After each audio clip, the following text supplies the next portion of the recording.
Ya, oke kita mulai. Bismillahirrahmanirrahim. Assalamualaikum warahmatullahi wabarakatuh.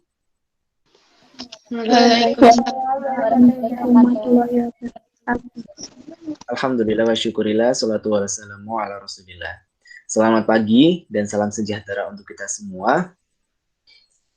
Puji syukur kehadirat Tuhan Yang Maha Esa atas segala limpahan, berkah, nikmat, hidayah dan inayahnya sehingga kita bisa bertemu pada pagi hari ini untuk melakukan pembelajaran, melanjutkan materi yang sudah kita pelajari minggu lalu, yakni materi menyusun laporan keuangan. Dan untuk pertemuan kali ini kita insya Allah akan mempelajari tentang bagaimana menyusun jurnal penutup dan juga neraca saldo setelah penutupan.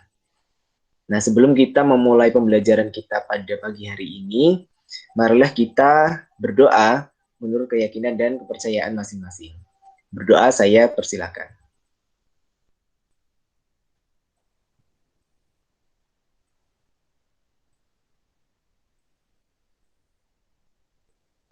Amin. Berdoa selesai. Untuk PowerPoint sudah saya tampilkan. Ini akan saya jelaskan mengenai bagaimana menyusun jurnal penutup dan juga bagaimana menyusun neraca saldo setelah penutupan. Nah, teman-teman semuanya, saya kira sudah membaca materi yang saya bagikan tadi malam, dan juga ada soal-soal yang nantinya akan kita bahas pada pertemuan kali ini.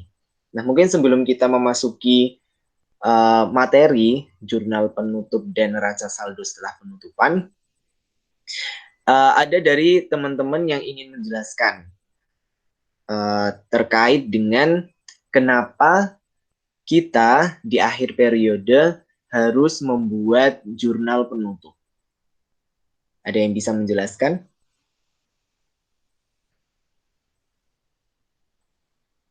Kenapa kira-kira? Kok kita harus membuat jurnal penutup? Kemudian kenapa setelah menyusun laporan keuangan dalam menyusun jurnal penutup itu? Bagaimana? Ada yang bisa menjawab?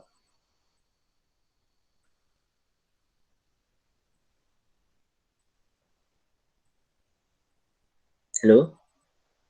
Halo? Kamera jangan di-off-kan ya. Dinyalakan saja.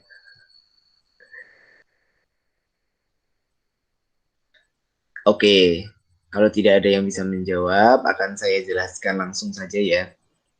Oh ya, kuis kemarin susah atau bagaimana? Atau mudah? Lumayan. Lumayan ya. Apa materi yuk saya? Iya, itu kuisnya itu materi yang sudah berlalu ya sebenarnya. Jadi ya sebisa mungkin teman-teman bisa mengerjakannya seperti itu. Karena itu menjadi dasar buat teman-teman untuk mempelajari materi pada pagi hari ini. Nah, untuk materi kali ini, jurnal penutup dan neraca saldo setelah penutupan.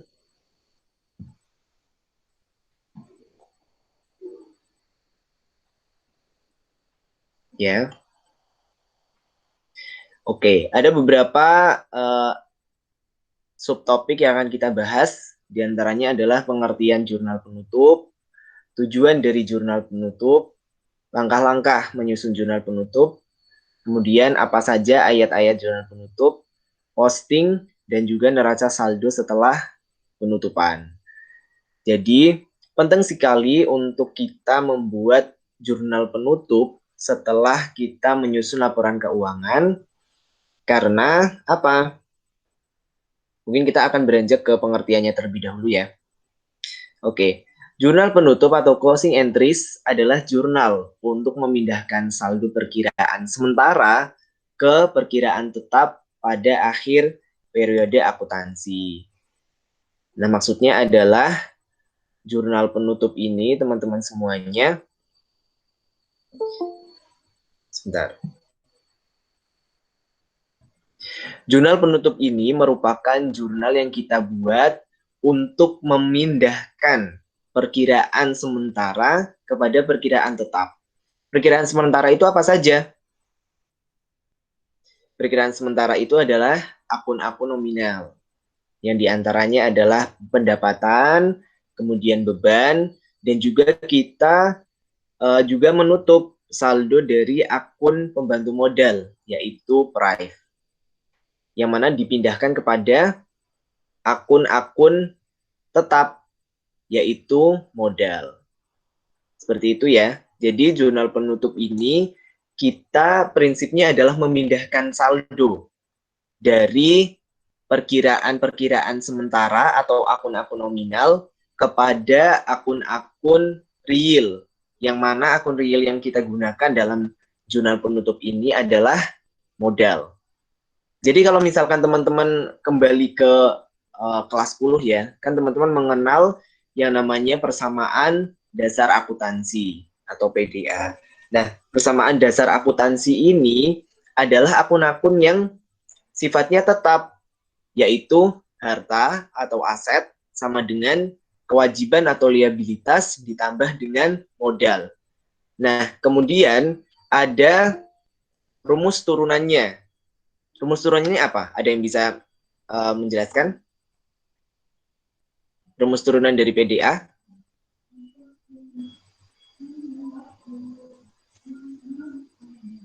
Krik-krik ya, nggak apa-apa. Aset sama dengan kewajiban ditambah Tambah apa? Tiara? ditambah modal. Aset sama dengan liability ditambah ekuitas. Iya, itu mah yang ini, yang PDA-nya kan. Turunannya.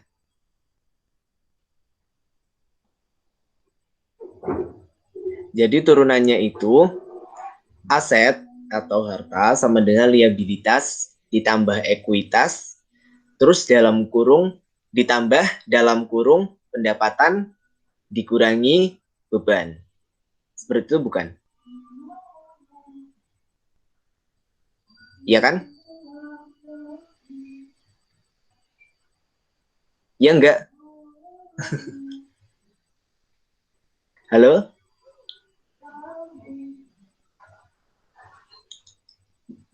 Bagaimana? Dulu di kelas 10 diajari seperti apa atau enggak?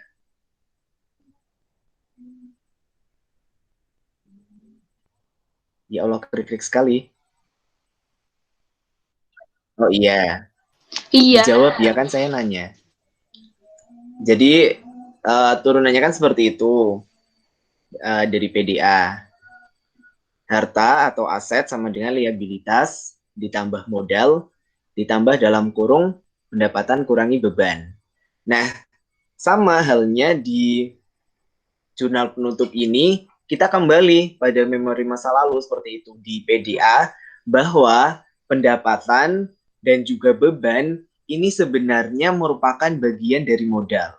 Yang mana pendapatan ini menambah modal, beban mengurangi modal, begitu juga dengan Prive.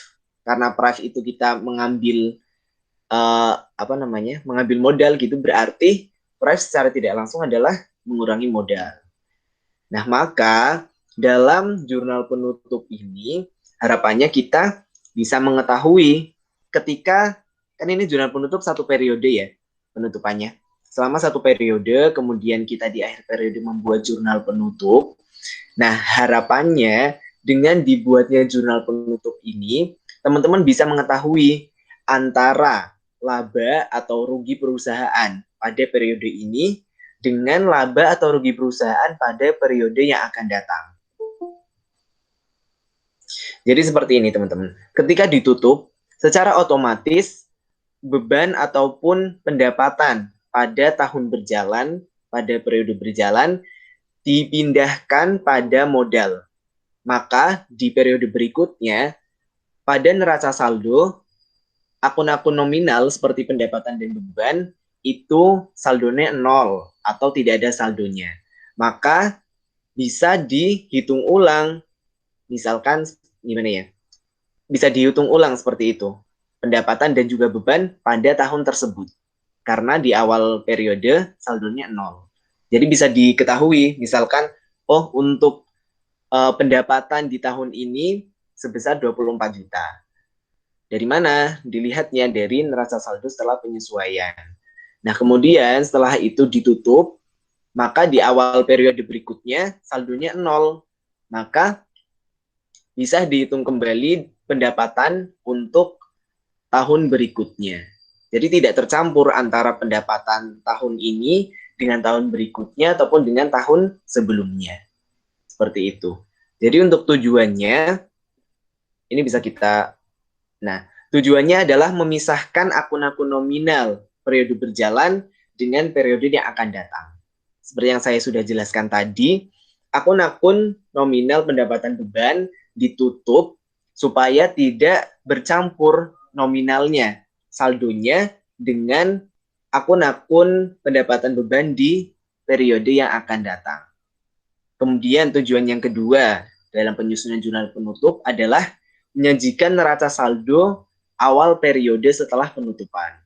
Ini tentu saja ya, dalam dalam laporan keuangan tentunya kita menyusun neraca saldo di awal periode setelah disusunnya jurnal penutup. Kemudian yang ketiga adalah memudahkan proses pemeriksaan karena sudah ada pemisahan laba atau rugi tiap periodenya. Jadi audit atau dalam pemeriksaan laporan keuangan tentu saja melihat antara kinerja perusahaan dari tahun ke tahun atau dari tiap periodenya. Nah, ketika dibuat jurnal penutup, secara otomatis pendapatan, beban, ataupun laba dari rugi perusahaan itu bisa dilihat tiap periodenya karena tidak bercampur nominalnya seperti itu. Kemudian yang keempat adalah menyajikan keadaan yang sebenarnya. Maksudnya adalah menyajikan neraca dalam keadaan yang sebenarnya seperti itu ya. Jadi neraca dalam keadaan sebenarnya yaitu tadi ketika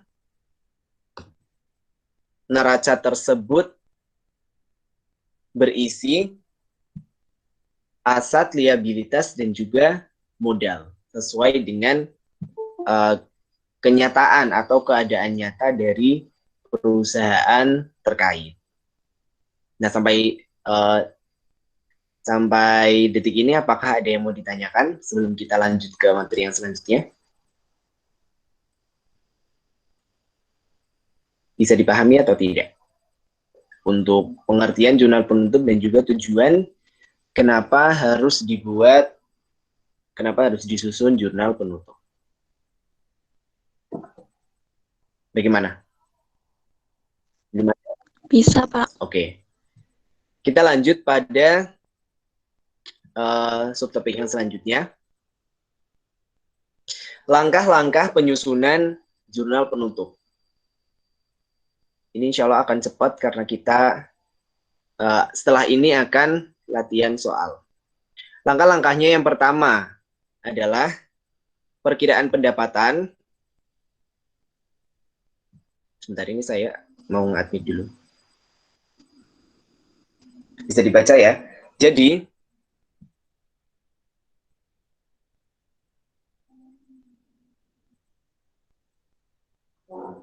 nah, kalau teman-teman ketahui bahwa pendapatan saldo normalnya di sebelah apa?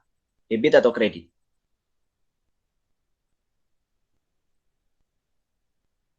Kredit ya. Kemudian beban-beban saldo normalnya pada debit. Nah, ketika ditutup, maka idealnya adalah saldo setelah penutupan itu adalah 0.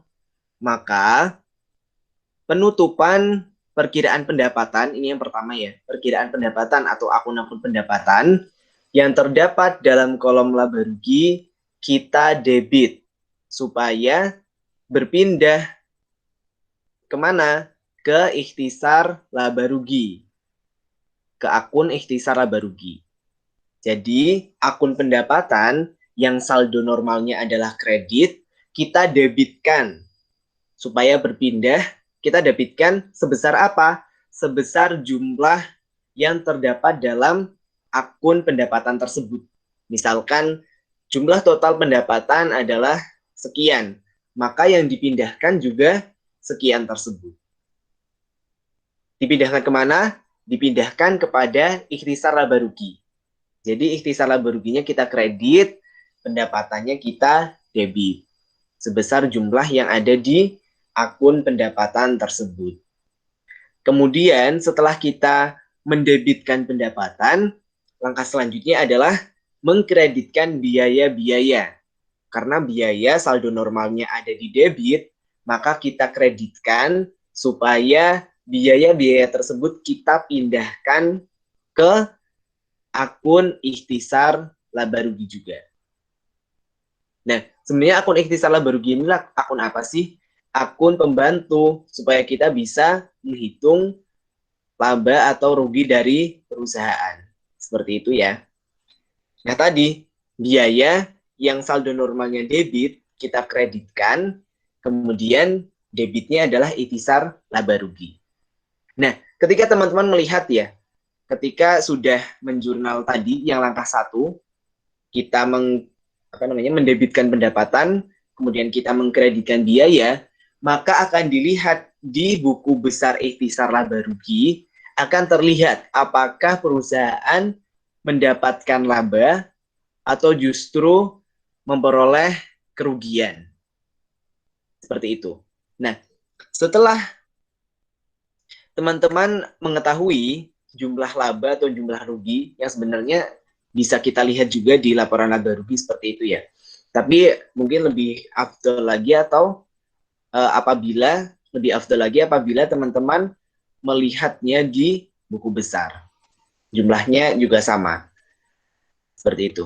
Jadi di buku besar khususnya akun ikhtisar laba rugi nanti akan terlihat setelah posting posting yang langkah pertama ini, kemudian posting langkah kedua, nanti akan terlihat berapakah jumlah laba atau rugi dari perusahaan.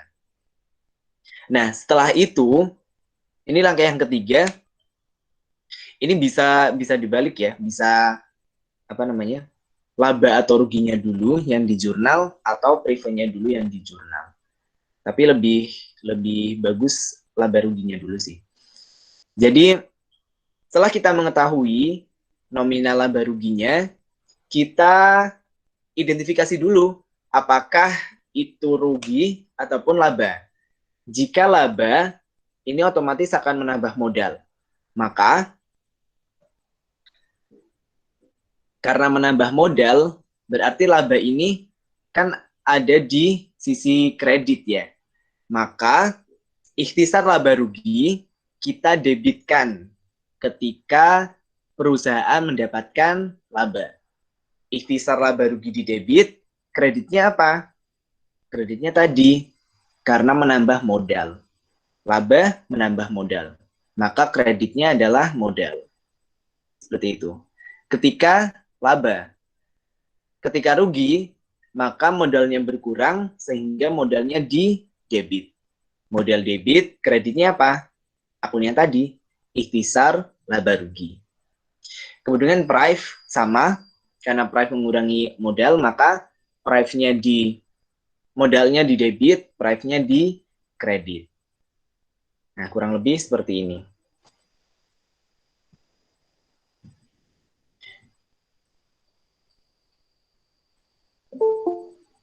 Ya.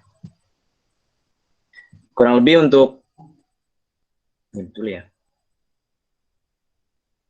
Keluar.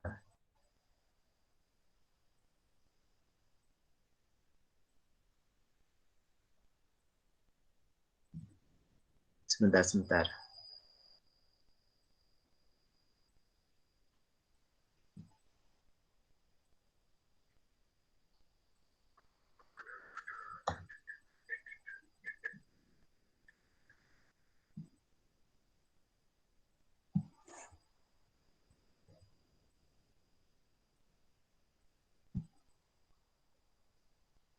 Oke, ini sudah terlihat ya?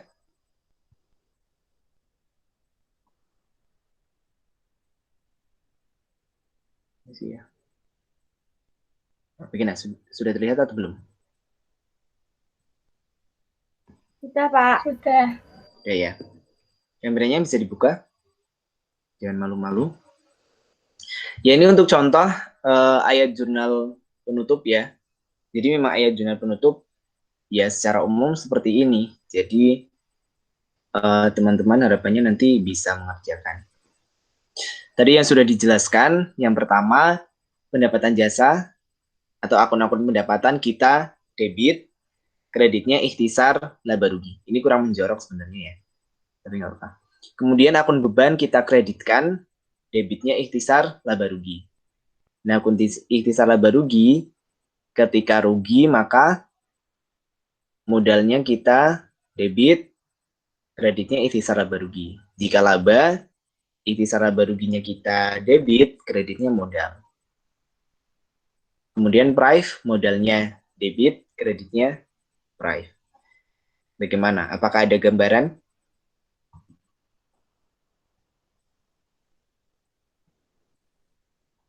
Ada gambaran atau tidak?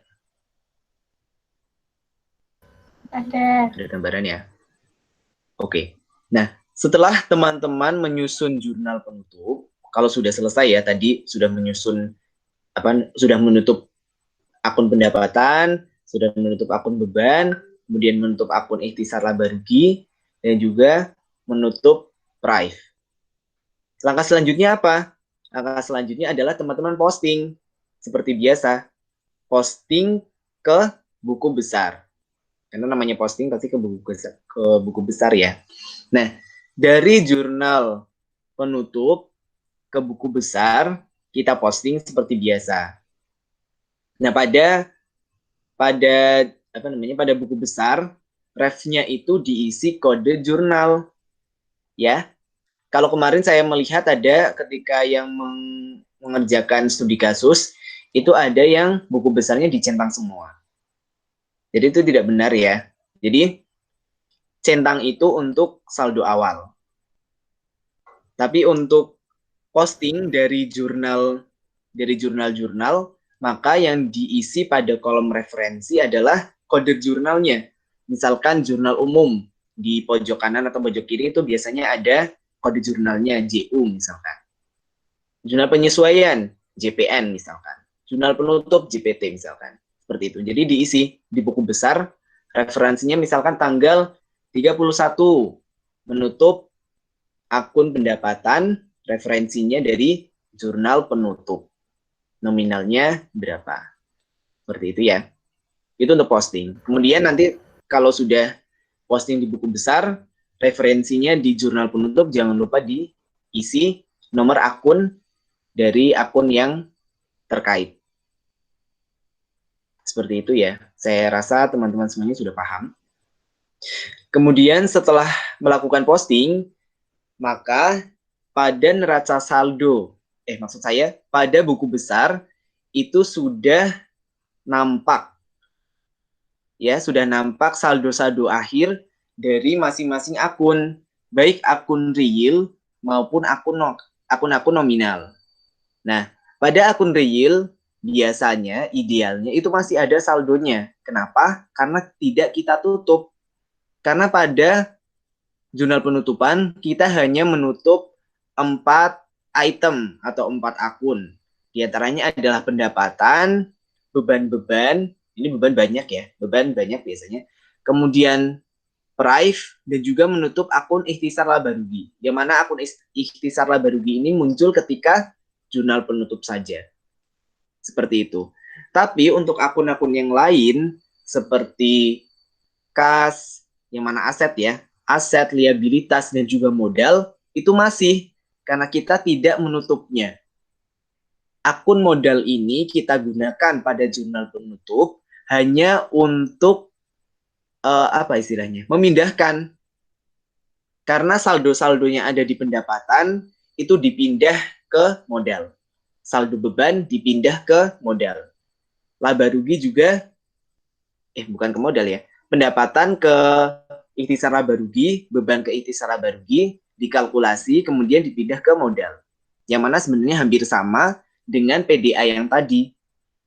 Aset sama dengan liabilitas tambah modal, ditambah pendapatan kurangi beban. Yang intinya pendapatan dan beban itu merupakan bagian dari modal yang bisa menambah ataupun bisa mengurangi modal.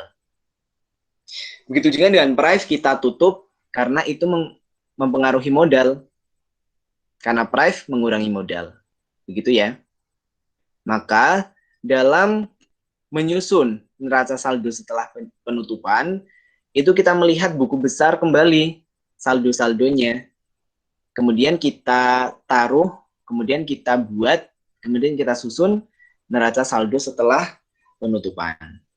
Mungkin supaya lebih jelas, kita langsung saja latihan soal bareng-bareng.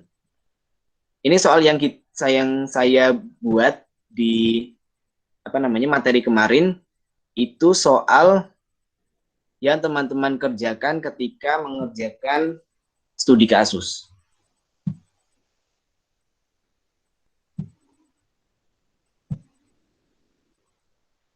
Oke. Bisa dilihat terlalu kecil atau tidak? Tidak, Pak. Kan bisa di Zoom.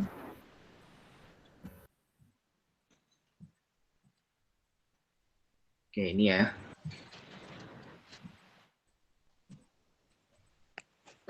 Oke.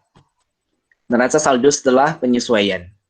Ini kemarin salah, terus saya kasih revisinya. Neraca saldo setelah penyesuaian. Di antaranya ada kas sampai beban lain-lain sejumlah Rp4.945.600.000. Nah, dari data di atas kita susun jurnal penutup dan juga neraca saldo setelah penutupan. Nah, sebenarnya teman-teman, ketika teman-teman melihat neraca saldo setelah penyesuaian itu sudah bisa menyusun ini ya, menyusun jurnal penutup. Sebenarnya, cuma ini supaya lebih prosedural, kita akan menyusun secara satu persatu. Oke, jurnal penutup yang pertama apa tadi? Ada yang bisa mendiktekan? Pendapatan jasa. Pendapatan jasa diapakan? Di debit. Debit. Kemudian? Sama ikhtisar laba rugi. Kredit. Sama apa? Ikhtisar laba rugi di kredit. Betul ya. Pendapatan jasa. Ini jangan dulu harusnya.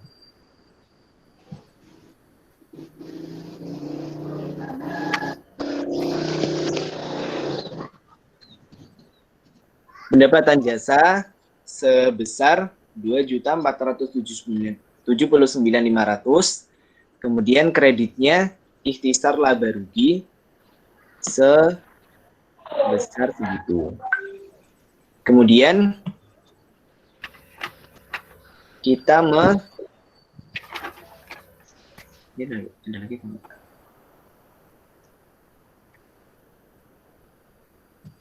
Kemudian yang selanjutnya apa?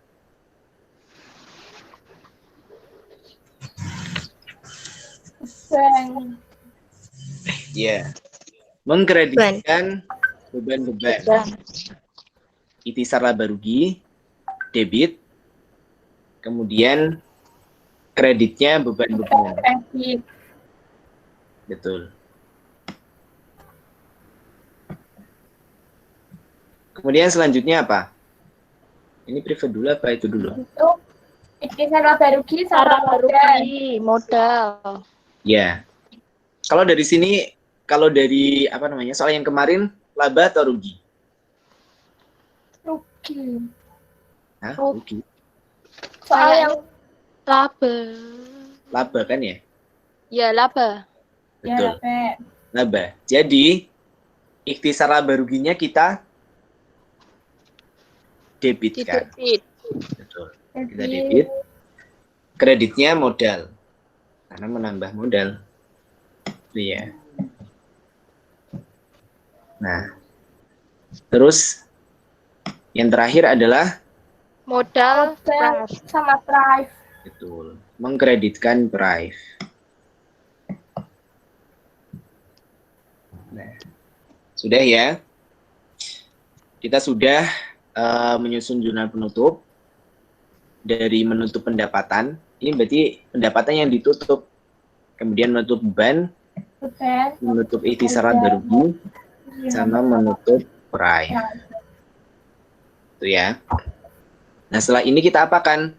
Kita posting satu persatu ke buku besar. Jadi ini saya memakai buku besar yang kemarin, yang studi kasus. Kita memposting yang ini dulu ya, yang pertama dulu ya. Pendapatan jasa. Kita ke pendapatan jasa. Nah, ini. Oh, iya iya.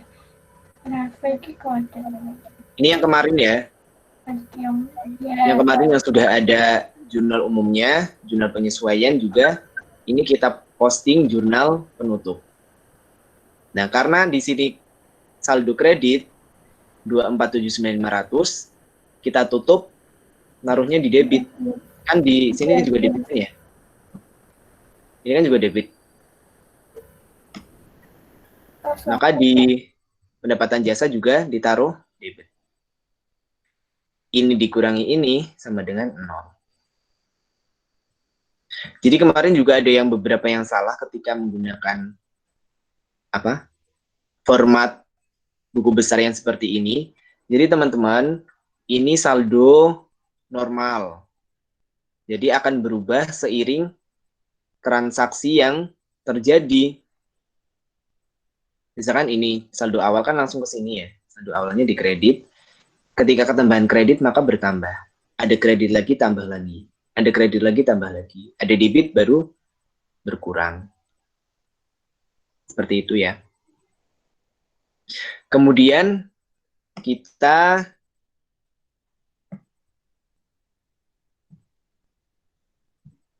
ini sudah. Kemudian ikhtisar laba rugi. Kredit 247.500. Ikhtisar laba rugi.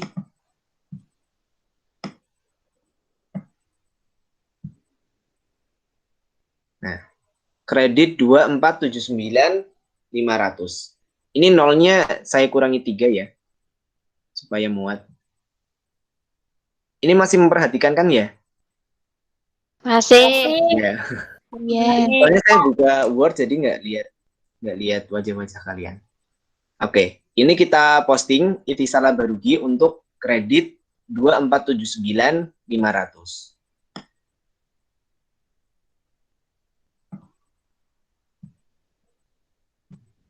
Nah, kemudian kita posting lagi ikhtisar laba rugi debit berapa? 2.383.950.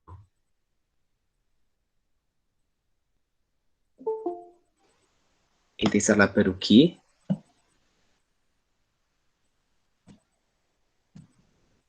Oke. Ya. Sebentar ini ada. Oke. Kemudian kita posting lagi. Kita kembali ke jurnal lagi. Posting lagi. Ini sudah ya berarti. Begitu juga dengan beban-beban. Ini kita langsung skip saja. Karena teman-teman kayaknya sudah paham ya. Beban gaji upah. Sebesar ini. Hasilnya jadi 0. Beban perlengkapan juga sama. Segini. Saldonya 0. Beban asuransi. Segini. Saldonya jadi 0. Beban listrik segini, saldonya jadi 0. Beban penyusutan peralatan segini, saldonya jadi 0. Yang terakhir, beban lain-lain segini, saldonya jadi 0.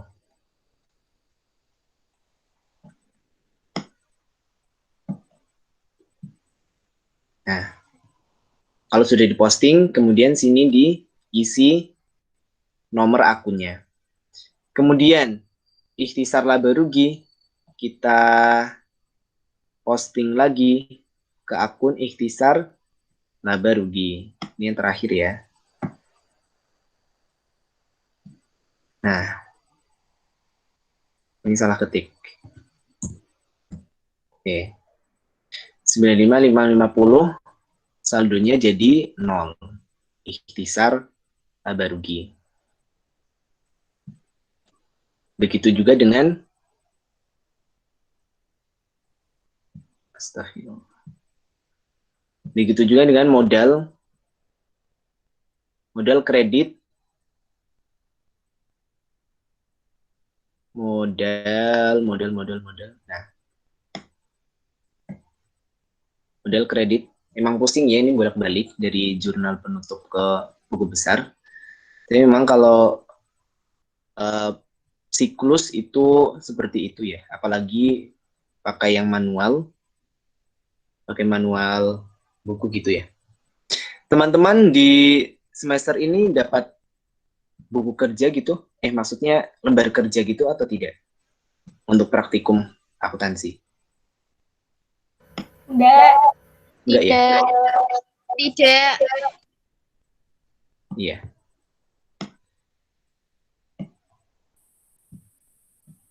Ini tadi menutup Prive-nya juga kita posting. Nah, ketika sudah kita posting semua, udah posting semua ya. Selanjutnya kita membuat neraca saldo setelah penutupan. Udah ada nomor akunnya, tapi belum ada nomor akunnya. Oke. Nah, yang pertama, kita biar lebih afdol, kayaknya kita cek dari awal aja ya, buku besar. Nah, kita lihat akun yang pertama, kas, nomornya segini, saldo akhirnya 799.650. Kita taruh di neraca saldo setelah penutupan. Nomornya segini, kas. Kemudian, nah, debit 799.650. Kemudian kita tarik lagi ke buku besar. Piutang usaha.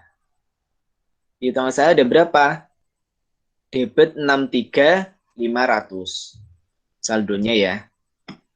Makanya namanya neraca saldo karena isinya saldo-saldo. Kita masukkan 63.500. Begitu seterusnya perlengkapan asuransi ya, sama saja ketika kita cek di buku besar akan seperti itu.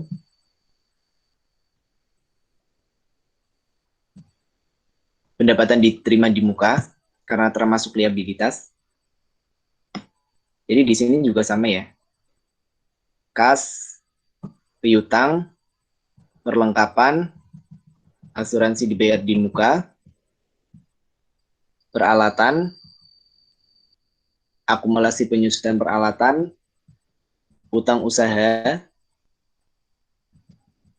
pendapatan diterima di muka, masih ada saldonya, modal, saldonya 1.909.050.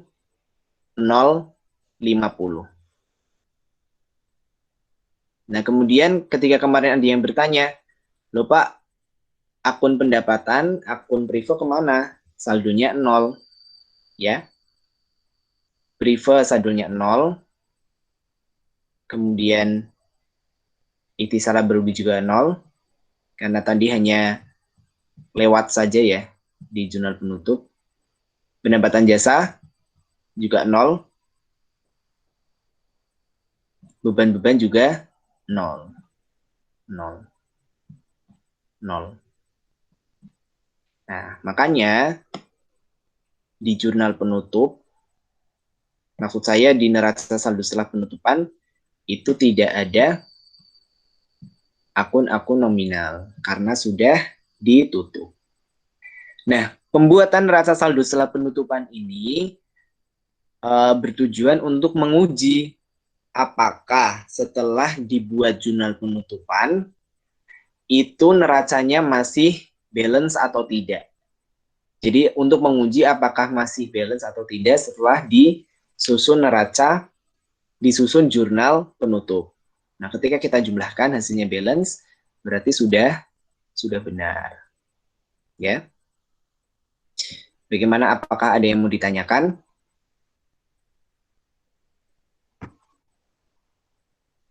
Ini salah satu tugasnya tadi malam itu ya, menyiapkan minimal 2 pertanyaan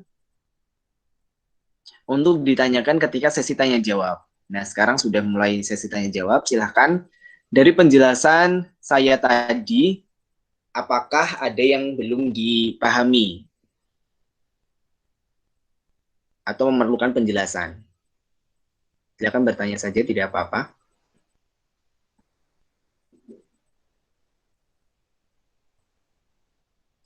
Di sini sudah memahami ya, kalau pendapatan diterima di muka, sewa dibayar di muka, sewa diterima di muka, terus apalagi asuransi dibayar di muka, itu bukan merupakan akun nominal, tapi merupakan akun real.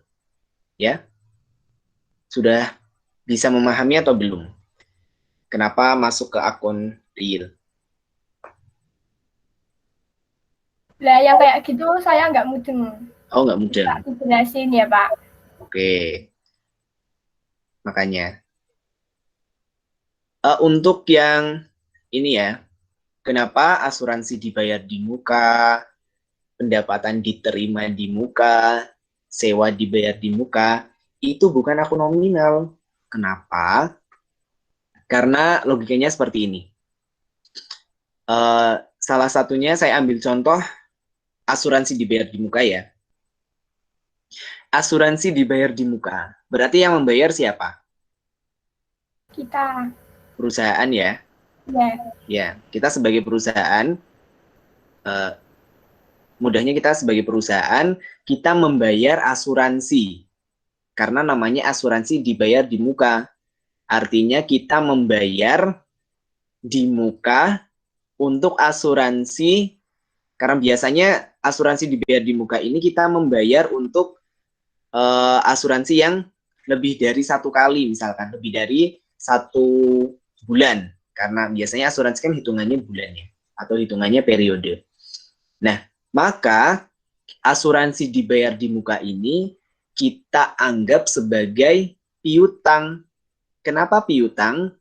Karena piutang. Karena kita membayar uang muka kepada perusahaan asuransi, namun kita belum sepenuhnya mendapatkan manfaat dari asuransi yang akan diberikan oleh perusahaan asuransi tersebut. Oleh karena itu dianggap sebagai piutang, yang mana setiap periodenya harus disesuaikan. Seperti itu. Makanya di jurnal penyesuaian untuk asuransi dibayar di muka, itu ada jurnal penyesuaiannya ketika teman-teman menggunakan pendekatan dalam dalam menganggap ataupun bukan menganggap ya, memperlakukan asuransi, maksud saya uang muka asuransi itu ada 2, pendekatan neraca dan juga pendekatan laba rugi. Nah, ketika menggunakan pendekatan neraca, yang ada saldonya itu apa? Asuransi dibayar di muka kan? Kalau laba rugi, yang digunakan akun apa? Beban asuransi. Gitu ya. Jadi oleh karena itu, kenapa asuransi dibayar di muka masuknya piutang? Yaitu tadi, karena belum sepenuhnya kita mendapatkan manfaat dari asuransi tersebut. Karena biasanya asuransi itu kan misalkan 2 tahun atau 10 tahun lah ya. Asuransinya 10 tahun misalkan. Nah, misalkan satu periode kita baru 1 tahun, maka nanti yang disesuaikan hanya 1 tahun itu. Itu ya. Ini ngapain ini? Joget-joget. Guyu. Ya, itu salah satu contoh untuk asuransi dibayar di muka. Nah, kita contoh lagi. Karena biasanya di jurnal penyesuaian itu ada beberapa jenis yang disesuaikan. Ada pendapatan, maksud saya ya, ada pendapatan yang masih harus diterima, ada beban yang masih harus diterima, ada pendapatan yang masih harus dibayar, dan juga ada beban yang masih harus dibayar. Iya nggak sih? Aku juga lupa. Tapi intinya itu, beban yang masih harus dibayar dan juga pendapatan yang masih harus diterima. Nah, tadi saya sudah mencontohkan untuk beban yang masih harus dibayar, asuransi dibayar di muka. Nah, selanjutnya adalah pendapatan yang masih harus diterima. Itu biasanya ada di pendapatan diterima di muka. Misalkan salon, misalkan langganan salon ya. Langganan salon, si pelanggan itu sudah membayar uang muka pada salon tersebut untuk langganan selama misalkan 50 kali ke salonnya kayak gitu. 50 kali ke salon misalkan ya. Nah, maka uang muka dari pelanggan itu kita anggap sebagai utang. Ya, kita anggap sebagai utang. Karena uang mukanya itu tidak serta-merta kita anggap sebagai pendapatan. Seperti itu. Kita anggap sebagai utang. Makanya pendapatan diterima di muka itu termasuk ke dalam kategori liabilitas. Itu ya. Makanya di jurnal penyesuaian juga disesuaikan pendapatan diterima di muka itu. Sudah berapa kali si pelanggan itu ke salonnya, seperti itu. Bisa dipahami? Bagaimana Sonia? Ya, bisa. Saya udah paham. Ya, coba dijelaskan kembali kalau sudah paham. Nggak bisa. Saya kalau paham tuh udah di otak. Nggak bisa dijelasin. No. Loh, kayak gitu. Kalau Nggak paham bisa ngomongnya, Pak. Oh, nggak bisa ngomongnya. Ya, semoga sudah paham ya untuk ininya. Ya. Pokoknya yang ada kata-kata pendapatan diterima di muka itu berarti ya sudah termasuk ke dalam liabilitas gitu karena diterima di muka. Intinya seperti itu. Bagaimana, ada yang mau ditanyakan lagi? Ini tugasnya membuat pertanyaan loh, minimal 2 loh. Ini sudah pada buat apa tuh? Pasti belum ini. Belum. Belum, Pak. Kenapa? Kalau pas dijelasin gini mudah, tapi pas nanti ngerjain tuh masih ada yang bingung gitu. Oh gitu. Nah, makanya jangan mengeluh ketika teman-teman semuanya ini diberi tugas. Supaya teman-teman berpikir gitu. Ya kan? Kan tadi kalau dijelaskan, oh mudah. Tapi ternyata ketika dikasih tugas, ada yang bingung. Seperti itu kan ya? Iya, makanya sebenarnya adanya tugas ataupun adanya apa ya, pekerjaan rumah. Ya pokoknya tugas ya, itu bisa merangsang teman-teman semua untuk berpikir mengenai permasalahan-permasalahan berkaitan dengan materi yang dipelajari. Seperti itu ya. Gimana aja Permasalahan yang utama tuh mesti nggak balance dulu ya, Pak. Jadi udah males, ngulangi lagi tuh males. Iya emang, saya juga males gitu ya. Kalau boleh cerita, saya itu dulu SMA. Bukan dari SMK. Dan ketika pertama kali kuliah itu masih awam gitu ya, masih awam dengan akuntansi. Tapi alhamdulillah dengan belajar ya sekarang sudah. Gimana? Gimana?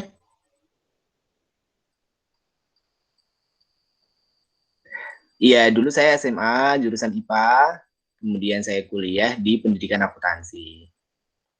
Nah, kalau saya bisa, kenapa kalian tidak, gitu kan ya? Seperti itu. Bisa mengerjakan akuntansi maksudnya. Gitu ya. Untungnya mas nggak balance Pak Kenapa kalau akuntansi. nggak balance? Kenapa?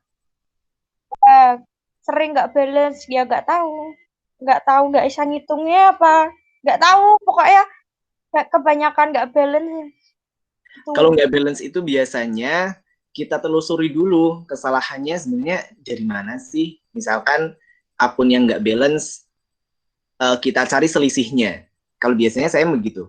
Saya cari selisihnya, kemudian yang setara dengan nilai tersebut itu di akun apa. Dan nanti ditelusuri di jurnal umum misalkan ya, di jurnal umum atau jurnal penyesuaian seperti itu.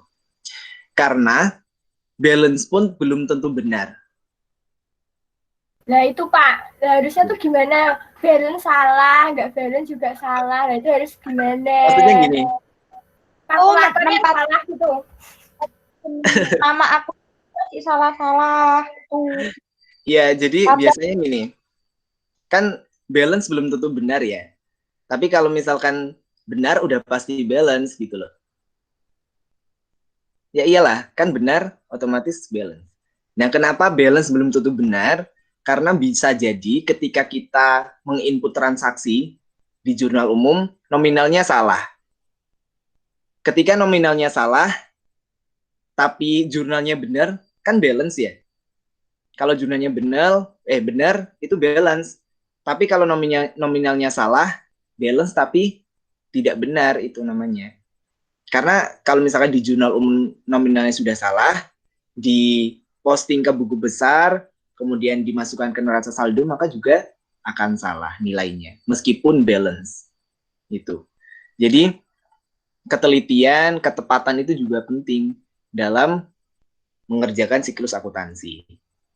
Jadi harapannya 01 pun tidak boleh ditinggalkan gitu ya, kalau dalam akuntansi, supaya perhitungannya benar. Kemudian jurnalnya juga jangan sampai salah dalam mengidentifikasi transaksi. Kira-kira debit kemana, kredit kemana, itu harapannya bisa diidentifikasi, dianalisis masuknya kemana. Gitu ya. Makanya kalau tidak balance berarti itu kesalahan di entah menjurnalnya atau bisa jadi salah nginput nominalnya. Tapi biasanya itu di jurnal sih. Misalkan salah mendebit atau salah mengkredit. Tidak balance.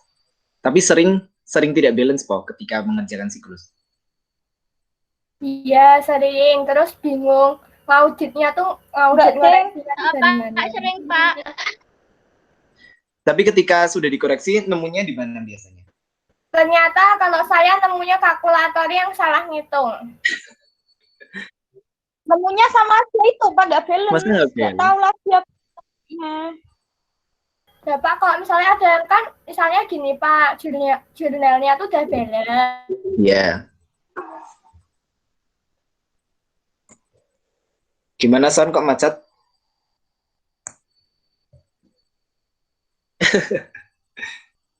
Sonia nge-freeze ini. Macet ya.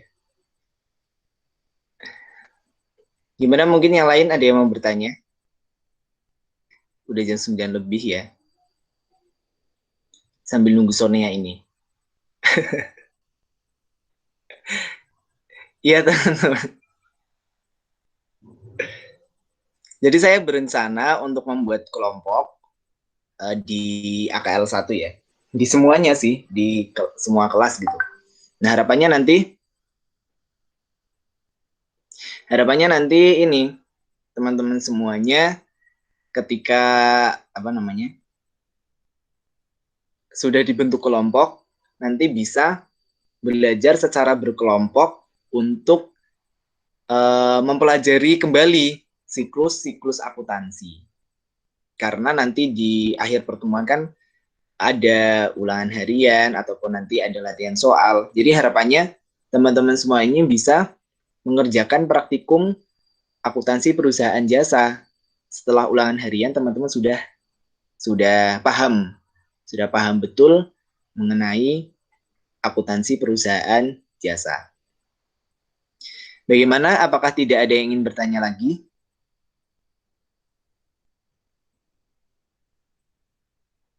Cukup?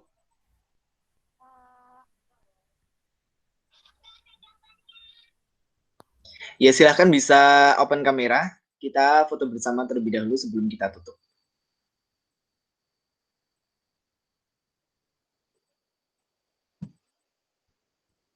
Ini kok pada live sih?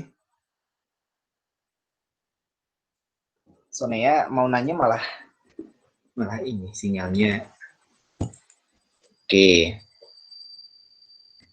Nanti kalau ada pertanyaan bisa dikirimkan ke ini dulu ya. Oh, mungkin saya tutup dulu kali ya. Saya tutup dulu. Nanti setelah tutup bisa foto bersama. Saya ucapkan terima kasih kepada rekan-rekan semuanya, adik-adikku kelas 11 AKL 1 yang sudah sudi mendengarkan dari awal sampai akhir. Jangan lupa nanti setelah ini akan saya bagikan link presensi dan juga link kuis. Biasa ya ada kuis. Kalau kuis lebih suka lewat Quizizz atau lewat Google Form? Google Form. Quizzy. Form. Gimana, Google Form apa Quizizz? Quizzy. Google Form. Form. Quizzy. Sembarang Mas, sembarang. Aja. Iya, kalau Quizizz itu bikin deg-degan ya, karena ada waktunya. Ya, nanti coba saya buatkan entah dari Google Form atau dari Quizizz gitu ya. Untuk kuis post tesnya, pasca tesnya.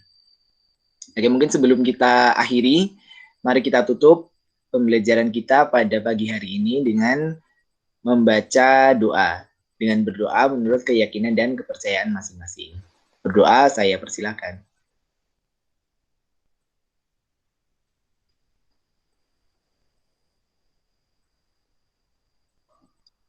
Amin, berdoa selesai. Saya akhiri, saya ucapkan terima kasih yang sebesar-besarnya. Saya juga mengucapkan permohonan maaf apabila dalam mengajar terlalu cepat atau tidak mudengi atau tidak paham. Ya, semoga teman-teman semuanya bisa dipahamkan gitu ya. Jika ada pertanyaan bisa ditanyakan melalui grup mata pelajaran, jangan malu-malu dan juga jangan takut. Ya, bisa disampaikan saja. Oke, saya akhiri. Wassalamualaikum warahmatullahi wabarakatuh. Waalaikumsalam. Waalaikumsalam. Ya, jangan live dulu, kita foto bersama dulu ya. Oke, kameranya bisa dibuka.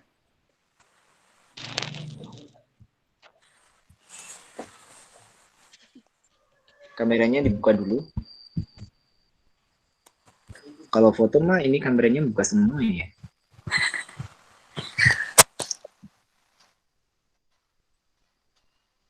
Bentar, saya full screen.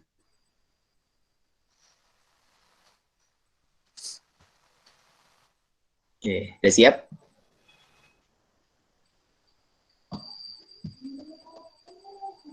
Ini siapa yang belum nih? Siti Nurhaliza, Lisa Nadia. Oke, 1, mana sih? 2, 3. Oke, saya simpan dulu.